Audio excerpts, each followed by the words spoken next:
Marc, chapitre 16.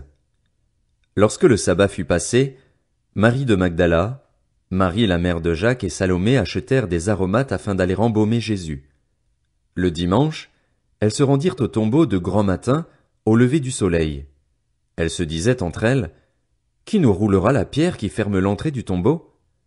Mais quand elles levèrent les yeux, elles s'aperçurent que la pierre, qui était très grande, avait été roulée. Elles pénétrèrent dans le tombeau, virent un jeune homme assis à droite, habillé d'une robe blanche, et elles furent épouvantées. Il leur dit, « N'ayez pas peur. Vous cherchez Jésus de Nazareth, celui qui a été crucifié. Il est ressuscité, il n'est pas ici. Voici l'endroit où on l'avait déposé. Mais allez dire à ses disciples et à Pierre qu'il vous précède en Galilée. C'est là que vous le verrez, comme il vous l'a dit. » Elles sortirent du tombeau et s'enfuirent, toutes tremblantes et bouleversées, et elles ne dirent rien à personne car elles étaient effrayées.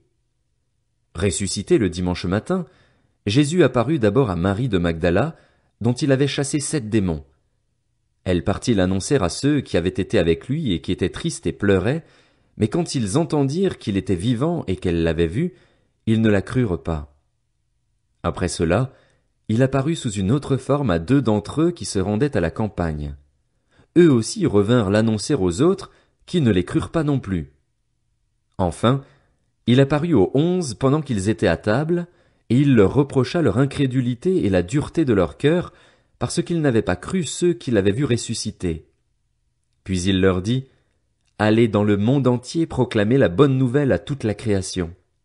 Celui qui croira et qui sera baptisé sera sauvé, mais celui qui ne croira pas sera condamné.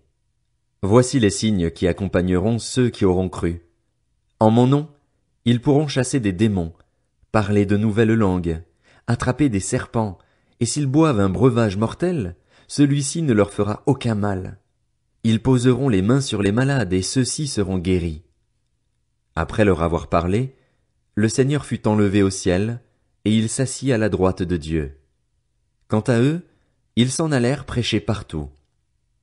Le Seigneur travaillait avec eux et confirmait la parole par les signes qui l'accompagnaient.